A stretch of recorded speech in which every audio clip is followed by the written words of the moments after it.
Cebu, maayong buntag Pinoy.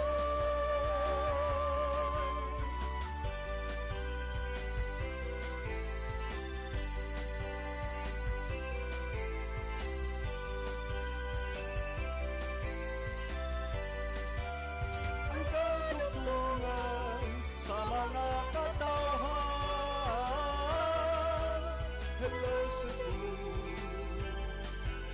hello Cebu, maayong buntag Pinoy, maayong buntag Pinoy, maayong buntag Pinoy.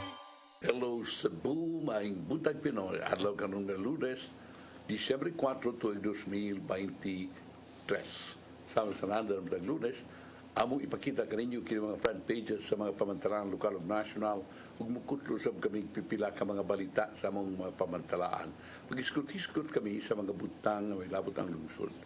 Ang basahon or atong ipadangat kaninyo karong taud-taud kung atong makontak nato ang weather report gikan sa Pag-asa Mactan. Ako si Manny Del Santos Rabacal, ug sama sa naandan, kabarato atong partner batag buntag, Konsihal Maluano Inocando Tabar. Kons, may buntag. May buntag sa viewers sa Hello Cebu, maayong buntag Pinoy. Ato dayong ipadangat atong front pages sa mga pamantalaang lokal ug nasyonal atong sugdan sa Sunstar Daily. Sa Sunstar Daily, parking revenue down. Council wants review of JVA. Sa Super Balita sa Sunstar, piso na tuon sa 4 anyos. Sa The Freeman, after several seismic events, skyscrapers to be checked. Sa Banat News, sa The Freeman, gipatay sa Silosong Kapuyo, biktima og suspect naglalis sud sa balay. Sa Philippine Daily Inquirer, bomb blast during mass kills 4, wounds 50 at MSU.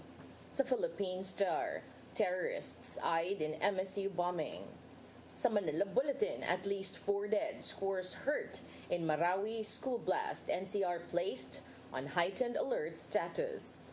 Ug sa Tempo, Bloody Sunday, at least 4 dead, scores hurt in Marawi blast.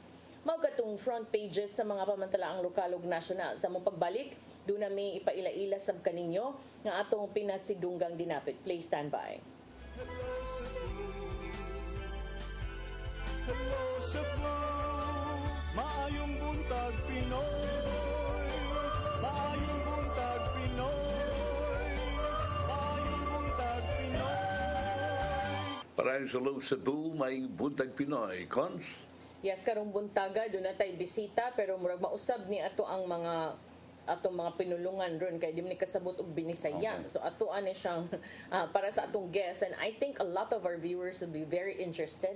I for one am interested with what he's about to show us. So we have with us this morning on our show the clinic director and resident chiropractor of Form and Function Corrective Chiropractic. Please welcome Dr. Scott Jan. Morning. Hi, how are you? What brings you here, and what is that you're bringing today? So this is my little friend here. This is your spine. Right? Wow. Your spinal column, to be exact. And it is kind of the principle of what chiropractic is all about. Can you explain first to us what is chiropractic? Sure. So, in essence, chiropractic is the science, philosophy, and art that the human body is think of it like a teaspoon of the ocean, right? So if the ocean is God, the intelligence of God, we, made in God's image, are the teaspoon of that, right? So we have an intelligence within us. And that intelligence allows us to heal and allows us to function. That intelligence needs no help, but it needs no interference. So when our spine is configured properly, the way it was designed, there are some beautiful curves in it to protect it. Now, over time, these curves will disappear and the neck will start to move forward, which we can see in a posture exam. And then we'll start to get interference to the central communication system, which is the nervous system. And then the body will start to break down. So chiropractic removes that interference and allows God's intelligence to flow through the body and allows the body to heal naturally the way it's supposed to. There are a lot of videos and content that we see on TikTok, on social media, where there are a lot of bone doctors, people cracking stuff. Is that also what you do? So there's a very big distinction between bone doctors and cracking, like what a physical therapist or maybe a trainer or a coach would do, and what a chiropractor does. We say what we do is called an adjustment, which is very different than a manipulation. A manipulation is basically someone who comes in and just gives a general kind of twerking or twisting, so you hear some cracking noise. It improves mobilization. What we do is we are very specific, right? We take x-rays so we can see which bones are out of place, we can see how they're out of place, and then we target a specific bone, and we want to move it in a specific place, in a specific vector, with a specific torque, to put it back the way it's supposed to be, like a puzzle piece, right? You wouldn't be able to fit in a puzzle piece just by jamming it any old way. Yeah. You want to be specific in how you put it back, So, and that's the difference. Just because it makes a very good sound doesn't mean that it's actually good for you, right? No, it can actually be detrimental. And the reason why is if you think of the idea that a chain is only as strong as its weakest link. Now, if you have what's called a subluxation, which is a bone that's moved out of its proper position, it tends to be stuck in that position. Now, if you try to just mobilize and just kind of create a crack, typically the bone above or the bone below will crack first. And doing that over time causes hypermobilization, which will increase the likelihood of degeneration or arthritis. Okay, I want to go back to form and function corrective chiropractic. How does it differ from, you know, what I said earlier, common perceptions or sometimes misconceptions even of chiropractic care? Well, the first misconception is that we can judge our health on how we look and how we feel. I go to the gym, I take some vitamins, I don't feel like there's anything wrong with me, right? That's the biggest misconception with our health, because if we take, for example, the most common cause of death in the world, and that's heart disease. Heart disease is known as the silent killer because more than 50% of the time, the first sign that you have heart disease is death from a heart attack. But yet you're walking around thinking you're healthy. So we don't judge our health on how we look and how we feel. We judge our health on how we function. And that's how I came up with the name form and function. Because function will dictate your form will dictate your function. If your form is off, your function will be off. Can what they call Shastika be cured by chiropractic? Shastika. Sciatica? Oh, sciatica. Sciatica. Sure. Yeah. So, yes and no is a simple answer. And what I mean by that is, technically, chiropractic doesn't cure anything, right? Because that's the medical model. The medical model is very good at coming up with cures for disease, right? And chiropractic, as well as other holistic health modalities, we say, well, technically there's no such thing as disease. Think of when we think of, is there such a thing as darkness? Well, no. Darkness is the absence of light, right? If you open a door, darkness doesn't come out, light goes in. So there's no really such thing as darkness. And there's no really such thing as disease. Disease is simply the absence of the body being able to express itself the way God intended, which is health and vitality. Now, to your point of sciatica, what happens with sciatica is these bones, as we said, are supposed to be configured in a specific way. Now, typically the sacrum, it could be L5 or L4, will move out of proper position. And when it does that, the body's natural intelligence says, well, that's not good. So let's clamp down on these muscles and try to pull them back, and the muscles will start to spasm. Typically, the main muscle that we talk about is the piriformis, which connects the anterior side of the sacrum to the leg bone called the humerus. To the femur, right? And when it starts to spasm, the sciatic nerve that comes through there will be clamped down upon, and you'll get those sciatic symptoms. But the body's doing what it's supposed to do. The muscle's clamping down to try and move that sacrum back into an optimal position so you don't get that pathology of degeneration or something worse. Does that make sense? How about what's the usual cause of back pains, and could that be solved by chiropractic? So the cause of back pains could be many different things, but typically it comes down to nerve interference, swelling, muscle spasm, which are all symptoms of a body that's not functioning, a body that's not in proper alignment, right? So we don't want to treat the symptoms, right? Because if we just take a pill, the symptom went away. That doesn't necessarily mean you're healthy. I could give you a bottle of vodka, you drink that, symptoms went Makes you away. forget. Right? Nobody says vodka's good for you. Okay. In fact, the next day, not only do the symptoms return, but now your body has to deal with the poisons of the alcohol you drink. And painkillers can be the same way. Very rough on the liver, can be rough on the kidneys, sometimes on the stomach as well. What sets you apart from the other clinics that we see offering the same services? So I can't speak on what they do. I can only speak on what I do. And we're a corrective care clinic, which, as I highlighted earlier, we don't want to base our health on how we look and how we feel, right? Because that's just setting us up for long-term disaster. Oftentimes, when someone comes into my clinic, they're coming in with some kind of a symptom, and that resolves very, very quickly. Once we take pressure off the nerve, once we remove the swelling and interference, the body starts to heal. And in that first stage of healing, we lose the pain, right? Because the muscles relax and whatnot. But if we just stop there, right, they're going to be back in my clinic 6 months later because we didn't correct the cause of the problem. That's where we really tend to focus on, is we take x-rays so we can be sure that we don't miss anything. We can see how much degeneration is going on.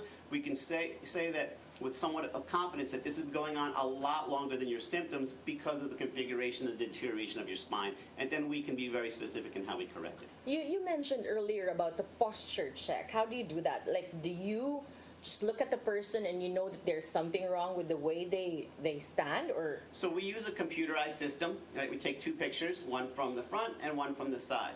And we know that based on physics, we should have a center of gravity, right? The head should sit over the shoulders, which should sit over the pelvis. And when we're in this configuration, the spine will support the body. If the head, for example, migrates forward, we can see that now this is not a very good configuration to support life. In fact, these muscles now are going to have to pull to try and hold the head from falling over, and we can measure that with a computer. Okay, so when they go to your clinic, can you walk us through, like, if there is someone interested, what is the process that you normally do? Sure. Well, the first process is when you come into the clinic, you fill out a detailed questionnaire so we can get a good history on seeing how much trauma and your lifestyle. Right? Then from there, we take a posture exam.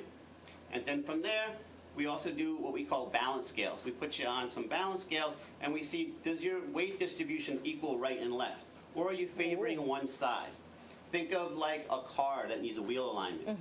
Anybody who's been driving too long in a car that needs a wheel alignment, they know that the tire is going to wear down very quickly because there's an unequal distribution of force on the road. Same thing with our bodies. If we're leaning to the right side 1 or 2 kilos, over time, that right side is going to degenerate a lot faster. So this will help us identify where we are and also help us determine how effective our care is because we can remeasure and we say, oh yeah, we're making improvements, we're in the right direction. What are the common concerns that you usually take care of, or what are the common issues that people bring to you in the clinic? Sure. So the most common things we get are things like headache, back pain, neck pain. We also get things like hormone imbalances. A lot of women come in with problem with their monthly cycle because those get thrown off. What's that got to do with your clinic, the monthly cycle? So if we go back to what's the master control system of the body, it's the brain and the spinal cord, right? Now the brain and the spinal cord will send messages out to the body, tell it to release hormones, right? Think of if you've ever watched a scary movie, for example, right? Killer comes out, and your heart rate starts to beat, right? Adrenaline gets released, a hormone gets released because of a mental emotional process, right? Your brain told your body release a hormone and physiological response being excess heart rate. Same thing with fight or flight, right? If your body's in excess of stress. So all these things will play into, come into play when the body's trying to function properly. So therefore, this is not a one-shot deal then? No, You have to it's not. Go back to the clinic for how long? So it all depends on how much damage has been done, right?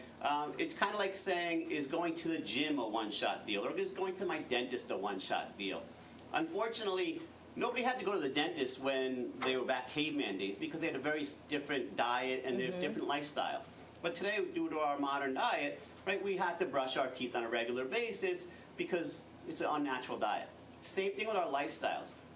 Far too often, people are sitting at a desk with their head bent forward doing this. We see a lot more common these days of kids actually with postural problems because they're True. texting with their head down like this for Especially with the hours. pandemic, right? Yeah. Like, so everyone's like doing stuff at home and online. They'll spend hours on with their head in a pathological position, and then the spine remolds into the position that it's most comfortable or has been in for the longest part. And so we have to also correct our lifestyle by talking about changes so that we don't reintroduce these injuries. How about the cost? So the cost is, the initial exam is 3,000 pesos, right? And with that, you come in, again, you get the posture exam, you get a balance scale, you also get chiropractic adjustment with an exam as well. Then from there, we bring you back and we assess your x-rays. We send you out for x-rays, come back and we talk about your x-rays and show you exactly where your problems are. Some you probably know about and some you won't know about, right? And then we talk about cost from there because we can package together a certain amount of sessions based on what you need to save Depends some on- time. okay. So we can drop the price by about 50%, for example, in some cases. Where's your clinic located? So we're in Apple One Tower, which is right across from Ayala Mall Oh, here. Business Park. Yeah, yeah. Yep. Very near. Here. I just have a concern because you mentioned earlier that most of those who come to you have problems with headache, and Sir Manny mentioned also back pains. Is that the common thing, and what are the common causes of these things? So the causes can be many, right? Think of a headache, for example. I can have a headache because I drank too much last night. Or I can have a headache because I have a mineral deficiency, like a magnesium deficiency or something like that. Or I can have a headache because, as we said, if we don't have this curve in the neck and the neck is bent forward, the muscles in the back are now spasmed to try and pull the head back, and now it's causing a headache. So they're very different causes, right? That's the biggest problem I see with the medical community is they try to put everybody into a one disease, one cure, Okay. which is not really very scientific. Okay, that's good to know, you know. So when you look at these things, some people are scared of it. They think it's painful. Others also see that it might be, good for them, but they don't also know what to expect. So what can a patient expect when they visit your clinic and avail of your services? So anybody who follows me on social media will know that it's very gentle. I have videos of adjusting babies as young as 8 days old. I had a baby with torticollis because coming out of the birth canal, they were tugging on the head, trying to pull the baby out, caused spasm in the muscles. The head stuck like this. We gently adjust the bones, and baby's very easy to adjust. There's no force needed. And the baby's head just melted back, right? And you can see that on my YouTube channel. So it's very gentle. We have different techniques that we use, and most people afterwards, they feel much better, right? The biggest thing I hear is, oh, I feel lighter, right? And then we always call to follow up to make sure people are doing okay. And then we always hear, oh, I had an excellent night's sleep last night, right? Pain's better, but not resolved in one adjustment, but I had a very good night's sleep. Haven't slept that good in years, right? And that's the beginning signs that the body's starting to wake up and starting to heal, because we healed when we're sleeping, right? So it's a very good sign. There's some people who want to buy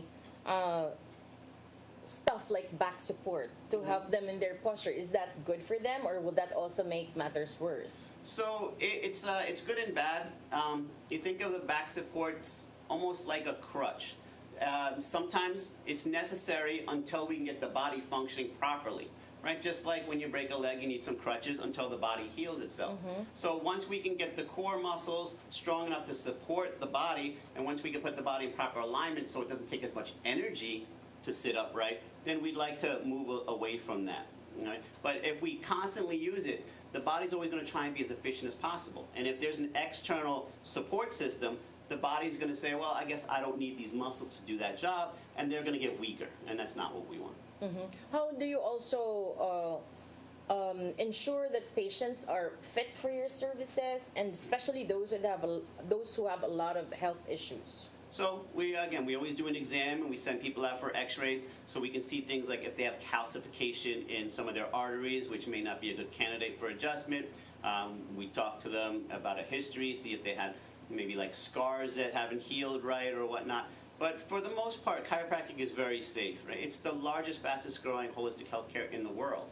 And one way I always say that you can tell how safe it is you look at insurance rates. Now, the insurance rate on a chiropractor for malpractice is very, very low. insurance on a medical doctor is very, very high. The medical doctors are excellent at what they do, but when there's something goes wrong, it's a catastrophe, right? There's not much that can go wrong with the chiropractic adjustment. So the insurance companies know that, so it's very, very low on our insurance. How about those who are interested to book sessions, and what are your payment options? So we have a wide variety of payment options. I never want to turn somebody away due to financial difficulties.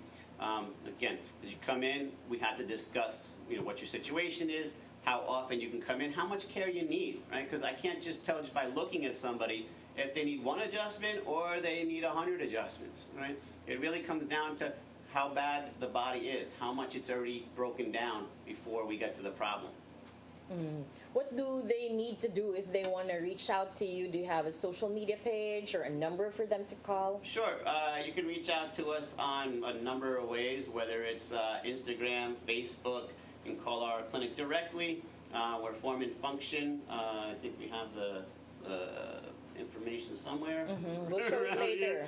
But if you want to book a session, you can call them at 0917-670-0907 or the website www.formfunctionchiropractic.com. So please invite them to visit your clinic. Yeah, so one thing I'd like to say is, your health is your most valuable asset. And typically we don't appreciate it until we lose it, right? True. Once we lose it, then we see the value in it, right? And it's a lot harder to restore somebody's health than to keep somebody healthy. We say there's usually health, we lose our health was like a death from 1,000 cuts, right? Slowly, we lose our health until one day we don't realize, but, we're taking 5-6 medications, which never respond well, we're not able to function properly, we can't play with our grandkids. So, if you really want the best life possible and you want to restore your health and vitality, the first thing you need to do is embrace that God made us perfect in His image, and the body is a self-healing, self-sustaining organism. And if we can just honor that and we can restore that intelligence, the body will respond, right? Just like a farmer planting a seed, right? It's always going to grow, right? He doesn't have to say, oh, that seed needs something special. The seed will always grow because it has an intelligence inside it. Our body's the same way. Do you have any other questions, Sir Manny? Okay, thank you so much. Maybe I will drop by. I do need to drop by with my persistent headache and my backache. I think Sir Manny also will drop by one of these days. Thank you so much for joining us today, for letting us learn a lot of new stuff this morning. Thank you. And we'll be back after this break.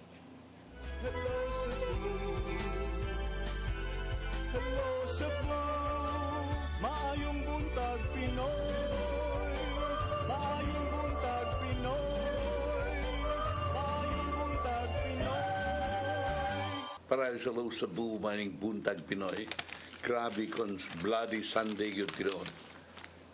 Dili mo minos, upat ka mga tao ang nangamatay sa siya o siya mang samdad sa kapagbuto nga ginuduang bomba atol sa kabisa sa gym sa Mindanao State University main campus dito sa Dakbayan sa Mandawi na itong Domingo. Marawi, sir, sa Marawi. Domingos Buntag. Marawi.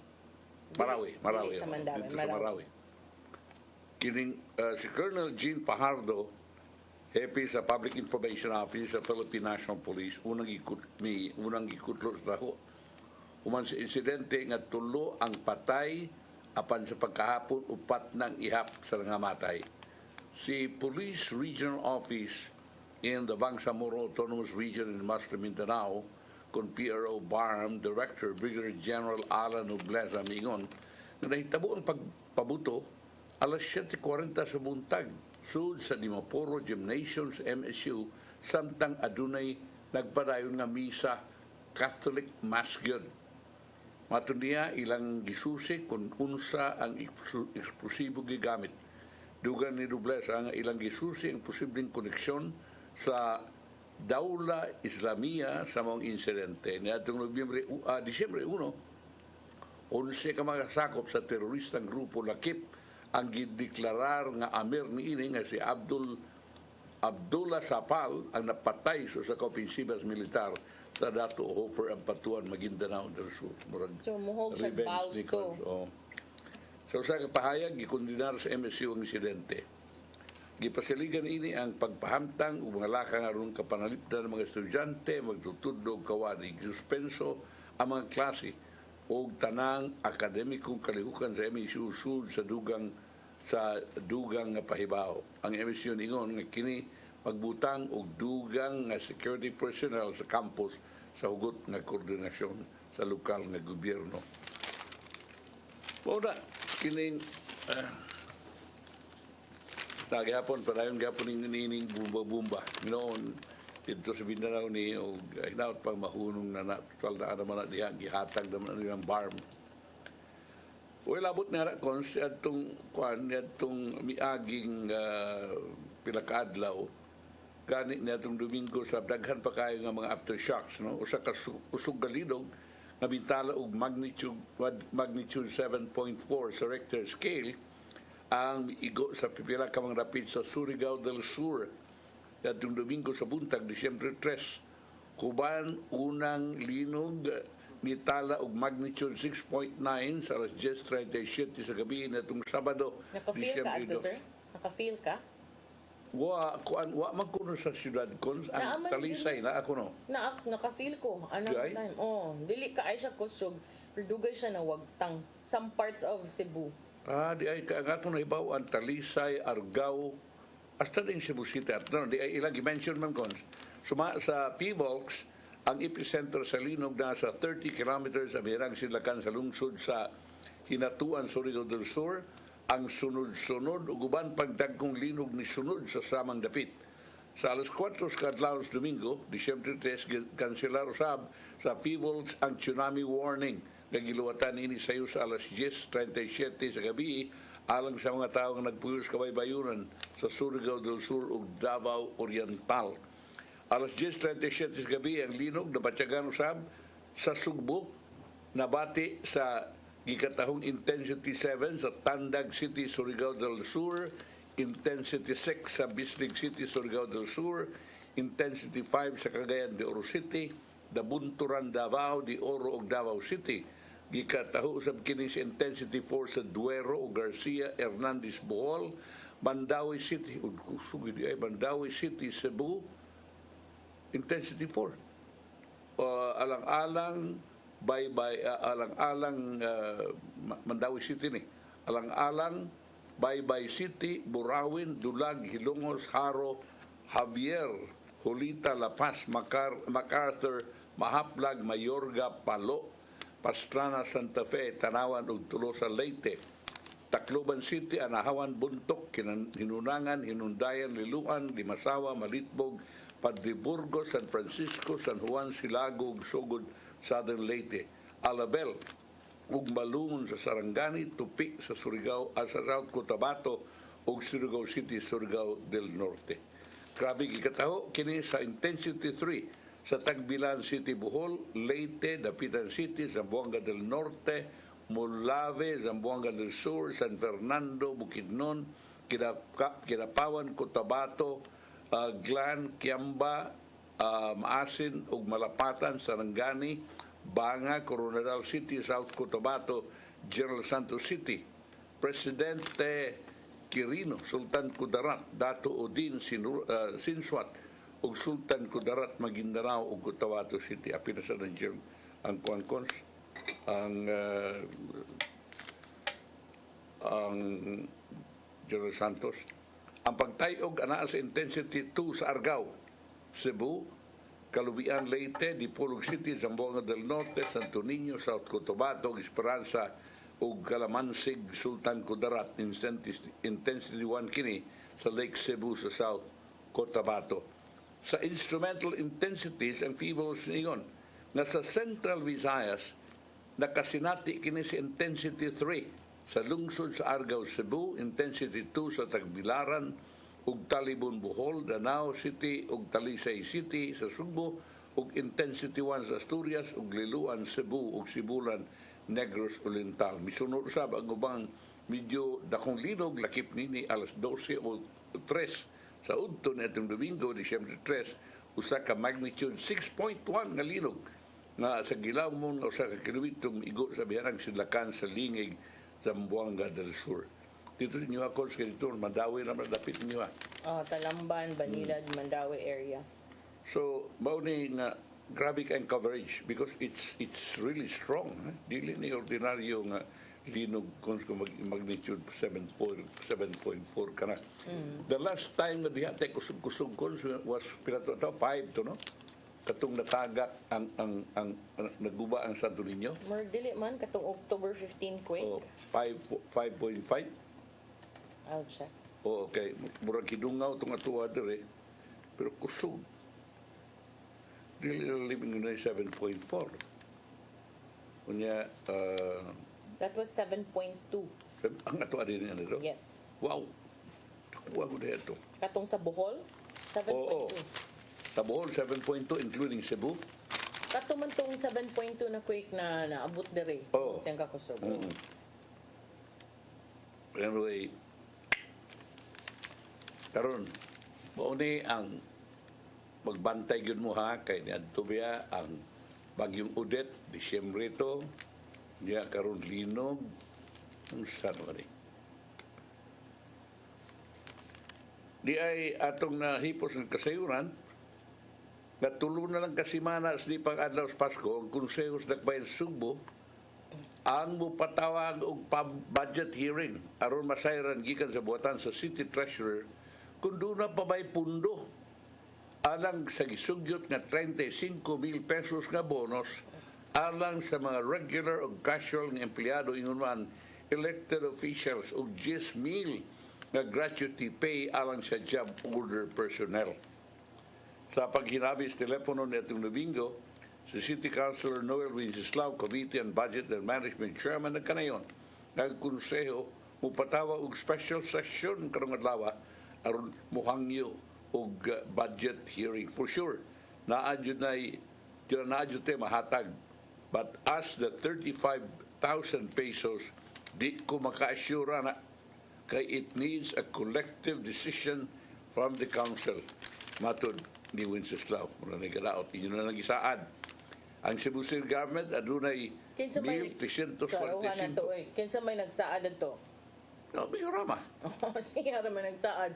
Unya, ikaw man mo, lagi na lagi. Sulti tanan, ikaw man, mapadeteklaro kaabot ba itong pundo. So, ang may tabo na nun, anahin noon, ang mugawas na kontrabida, ang council. Ay, nakapait din, ha?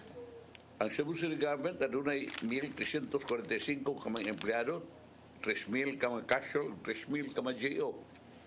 Nagkinahanglan kini og labing minus 182 million alang sa bonus o gratuity pay. No, 100 billion. Matod niya, kuman sa budget hearing, muhimo siya ang committee report aron nga tukion sa konseho. Gidugang usab niya, usara ka budget hearing ay mo untong kaagbaong butang, gikonsiderar nga dinalian o kinahanglan. Ang isugyot nga lakang di na muagi sa naandan nga tulo ka pagbasa apan ipailawom sa usa ka katapusang deliberasyon. Base sa suat nga pinitsahan nitong Nobyembre 20 nga alang kang acting Vice Mayor Donaldo Hontiveros o gipirmahan ni acting Mayor Raymond Alvin Garcia ang naulahin na ngayo og dinaliang pagpalabang sa ordinansa nga naghatag gratuity pay ngadto sa JO. Sa pagkudlo sa Article 107 sa Local Government Code of 1991, si Garcia ni hatag og ibugaton sa gahom sa Local Chief Executive sa pagtino sa mga butang nga makonsiderar nga dinalian lakip ng uban bisan unsang legislative nga butang sama sa apan dili limitado sa mga ordinansa o mga resolusyon. Ikutlo sa Garcia ang pipila ka mga opinyon sa Department of Interior and Local Government ug ang kaso ni Malonzo versus Zamora. Diin ang korte mipahayag nga way bisan unsa sa balaod nga nagdili sa tulo kapag basa sa usa ka proposed ordinance ipahigayon sa usalang kaadlaw nga sesyon. Sa pagkudlo sa Article 8 sa Administrative and Regulatory Ordinance, si Garcia mikutlo nga no ordinance shall be considered for final deliberation unless it has been reported out by the proper committee to which it is referred or certified as urgent by the city mayor. Matod ni Wenceslao, ang resolusyon alang sa 35,000 pesos nga bonus ug ang ordinansa alang sa paghatag og gratuity pay gikonsiderar nga dinalian nga mga butang. Ang sa dangaging mga paghihinabi sa Garcia Ningon nga kinahanglang ipasar una ang ordinansa sa di pa makahatag ang syudad og insentibo sa mga GO nga nagpasabot nga ang syudad way employer-employee relation sa GO hinungdan nga ang nulahi way katungod sa bisan unsang espesyal nga mga benepisyo sama sa bonus. Siya gisugyot nga ordinansa alang sa paghatag og gratuity pay si Garcia mitumbok sa kantidad sa kwarta nga madawat sa JO subay sa ilang katuigan sa pagserbisyo. Ang mga JO nga nakaserbisyo pay 2 ka buwan makadawat sa kantidad nga di mulapas sa 1,000 kadtong nagserbisyo og sobra sa duhana apan dili mo kapin sa 3 ka buwan makadawat og dili mulapas sa 2,000 kadtong nagserbisyo og sobra sa 3 ka tuig tulo apan dili mulapas sa 4 ka buwan makadawat sa kantidad nga dili mo minus 3,000 ama na serbisyo sa sobra sa 4 apan dili mulapas sa 5 ka buwan magkadawat sa kantidad nga 4,000 pesos. Sa katapusan, alang na itong pagserbisyo o kapin sa 5 ka buwan, dili mulapas sa 5,000 pesos ang kantidad. Niadtong 2018, sa panahon ni Kanhi Mayor Tomas Usmeña, dulan sa 5,000 ka mga regular o contractual employees ng empleyado sa City Hall na karawat og tag 10,000 pesos. Samtang 3,000 ka mga empleyado ang sa GO na karawat og 2,000. Niadtong 2019, sa panahon ni Kanhi Edgardo Labella, ang Christmas bonus sa mga empleyado midubling nga to sa 20,000. Bisan pa sa manahon sa pandemya sa coronavirus kaniadtong 2020, gipili sa syudad nga hatagan lang sila og 10,000 pesos. Niadtong 2021 ug 2022 ang syudad may balik sa paghatag 20,000 ng Christmas bonus sa mga regular and casual nga mga empleyado niini. Okay man kay ni konso amate reklamo niini kay mas mahim sa taon ning matagan sila labi nagyud og katong trabaho tinuod. Pero klaruha good, klaruha usa. Di ta at ipagarpar na 35,000 niya napay kuan unsa pa ni ang uban pag yun gratuity pag yun. Unya pagkaman di ay ato sa klaruho ni City Treasurer's Office na pabay kwarta. Udi og si bakurig way kwarta. Ya, di na ninyo maaprubahan. Pisag nung ito maaprubahan ninyo, pero mas minus 35,000. Sultihan mo, manuyo ninyo ang beneficiaries. Kaya, hindi na ko nag-isad sa araw. Siguro nahali na gali na. Oh, good. Dili na lang sa digod ang tao. I mean, make sure first na naa. Or if you do give that command, sigurado asad nga nasa ika-sustenir kayo guwa. Lami kay paminahon. Dumadaan. Ya, kinisigig linog-linog kons. Ang PHIVOLCS bubisita sa mga highly urbanized cities sa atong nasod. Apil sa Cebu City nga ilang pilot area aron tan-awon ang mga sky-rise building kung doon na ba'y gigamit nilang advanced technology. Nganong karon raman sa taan oy. Karon ra tamang tan-aw ka ng linog. Pero linog na. Mo na manguros ta kon basta na nilkilat. Kini tungod sa pipila ka mga linog sa atong nasod karon bago, the most recent kato atong diskutan kaganina gani na bitayog ang Cebu City just before kaganina atong diskutan last night. Ang PHIVOLCS engineer Robinson Jorgio o si Romel Grutas pagkikita ng Cebu City Disaster Risk Reduction and Management Office ang City Councilor Joel Garganera, Chairman sa City Council's Committee on Disaster Risk Reduction Management and Safety aron diskutusyon kining maong activities nila nga ilang himuon dinhi sa Cebu City. O ilang bisitahan, the visit came a few days before an earthquake. It came a few days before after nani. That Saturday which triggered panic to some still remembered tremor in Bohol in 2030. Sa interview with the Freeman, si Garganera ng kanayon, nga human siya ng meeting, ang FIVOLCS, muhimo dayon ng survey alang sa safety and preparedness sa high-rise buildings at all sa seismic activities. With the recorded seismic activities going on, ilang pilot areas, usa ng Cebu City,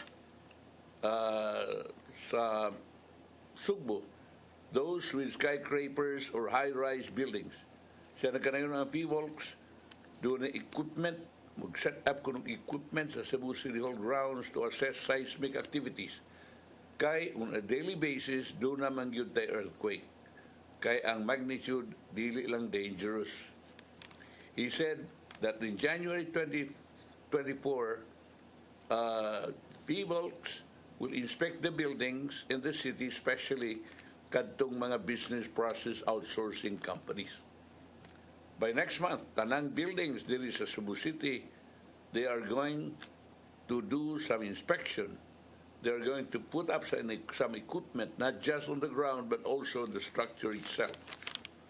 Yang giklaro, ang equipment will not forecast an upcoming earthquake, but mukuha kining data na ilang magamit as a guide to come up with a uniform protocol for evacuation.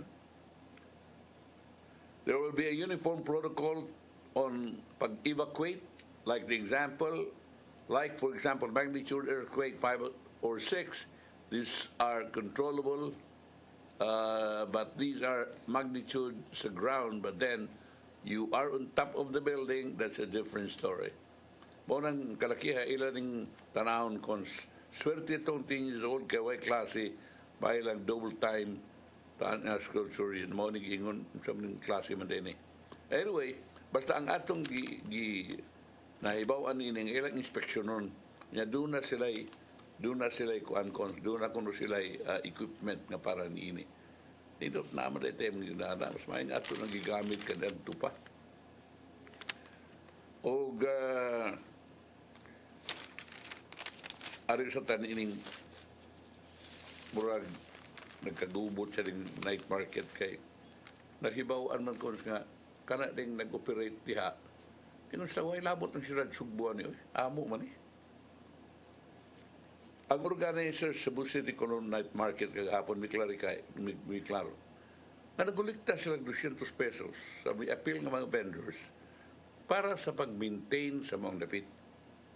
Yang klaro ang 200 pesos ng contribution ilan ang giklaro paggasto ugwa ka na masul sa bulsa sa pipila ka mga tao. If there is something left after the expenses are deducted, it is shared with the vendor associations. Si Maria Pino, may mi-explicar nini kung giun sa paggasto kaning kwarta tungod sa executive, gipatawag executive session sa City Council dito Miyerkules din gidiskuter kining maong pagpangolekta. Sa interview kagahapon, yung isulti nga ang Garbo Asensio Sumbanan Allianza con Gasa Organization nga mao'y nag-manage karon ining night market after the Cebu City United Vendors Association nga mao'y nag-manage nini adtong usang tuig. Siya nagkanayon nga way kinahanglan nga adunay agreement between the city government ug nila kay dili man kini activity City Hall. Activity kini mga vendors initiated with the assistance of and permission from the city. Atol sa mga executive section, gitakol sa organizers ang pagkolekta og 200 pesos matag participating vendor or collection of 60,000 to 80,000 pesos per day. Uy, di ganyan may kwarta. Si Pino na ganayon, gikan ini mo koleksyon, ilang bayran ang maintenance of expenses ug other necessities. Siya na kanayon nga ilang bayran na pagkaon sa pulis, barangay tanod ug ubang force multipliers nga gi-deploy sa mga dapit nga tagabi. Siya na kanayon nga mo gasto sila kapin kun kulang 30,000 pesos na gabi alang sa kaon. Apil na sa 280 nga 300 ka mga security personnel at 70 pesos per meal. Usahay, napay mga bisita na moabot sa dinha sa atong syudad, parehasab atong mga taga-MMDA sad sa miari diri. So kami sad ang mukateran nila. Apart from that, siya nagkanayon mo bayad pa sila 3,000 pesos matag adlaw sa electrician nga mao'y mo monitor sa electrical connections. Si Pino nagkanayon nga mubayad usab siya 16,000 ngadto 18,000 matag semana for a maintenance team, as well as bayad sila sa transportation allowances sa mga support committees. Ang billing sa atong suga, tanan sa kanang gibutang sa kolon, pagpahayag sa tibok kolon, ang tanan na naglihok na bayad sa silang tanan. For electrical bills, pinos ang ganayon ang night market, pangonsumo, o gikan sa 300,000 ngadto 500,000 pesos matag buwan. Sa nagkanayon, atong Nobyembre 2022 ngadto January 2023 nga night market, naka-share sila sa city government og 1.1 million pesos. Naam nagigishare city government. Ano tayo oras? Ano day? Atong may padangat ang giandam ni Tatay Dodong ano yung pulong og kinabuhi.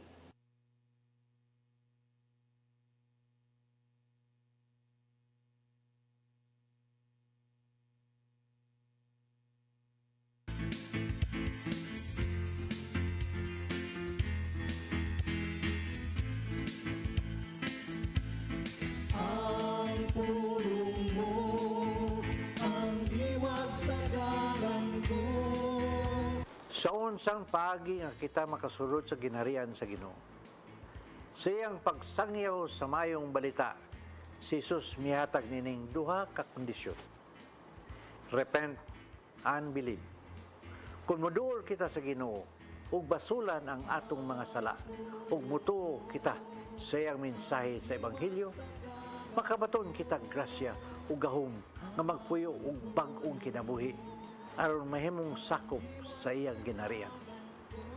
Makabaton kita grasya aron isalikway nato ang ginharian sa kangitngit nga ubos sa pagmando ni Satanas. Ang pagsalikway sa sala nagpasabot og kausaban sa atong panghunahuna, kinaiya, disposisyon ug mga tinguha sa kinabuhi. Dili igo ang pagbaso lamang, kini ang unang lakang. Ang sunod mao ang pag-usab sa imong kaugalingon ug likayan nga dili na gayud magpakasala pag-usab. Ang Ginoo mohatag usab kanato grasya aron makita nato kung unsay kadautan ang sala. Ug maamguhon nato ang pagkasala nga mo'y pagsalikway siyang gugma o kabubuton sa itong kinabuhi. Samtang ang pagtuo kang Hesus o ang pagdawat siyang gitanyag nga gugma mo'y makapalingkawas kanato sa higot sa nga gibugkos sa yawa. Gigugma kitang tanan sa Ginoo. Busa, tingwa niya nga atong ihatag nga atong kinabuhi ngadto kaniya. Sa buhat 3:19 nag-ingon, pag hinulsol kamo ug balik sa Dios aron papaso niya ang inyong sala. Kini mo ang pulong nga maghatag kanato og giya sa atong kinabuhi. Pag-ampo kita. Lagi itong amahan, salamat sa imong paghatag sa imong bugtong anak, bugti sa imong mga sala. Ginoong Hesus, salamat sa imong sakripisyo diha sa krus nga mo'y naghatag kanamong kagawasan. Ipadayon ang pagbuo sa imong grasya aron ang sala diha nga nagpuyo dinhi sa kalibutan dili naunta naamo maangkon ug luwasa kami ug limpyuhi ang among kasing-kasing. Amen. Sa samahan sa Anak sa Espiritu Santo. Ang pulong mo, ang diwag sa galanggo. Pulong kinabuhi ni Tatay Dodong Limchua may nagtapos sa itong tulumanon. Dagang salamat sa COEG sa Philippine Airlines. Thank you very much, Archbishop Jose Palma. Nanaydayan ng Tatay Dodong Limchua. Thank you, Sir Dennis Tabar. Salamat. At mga kaubanan sa TOC, Sir Robert, Miss Inday, Sir Anton, Sir Richard, Miss Joanne, Sa newsroom, Sir Michael, Sir Adel, Sir Raymond, Sir Bruce, diri sa studio si Ferdy. Ako si Maluy, Nocando Tabar. Ako sa Manny De Los Santos Rabacal. Hello Cebu, Maayong Buntag Pinoy. God bless. Bye.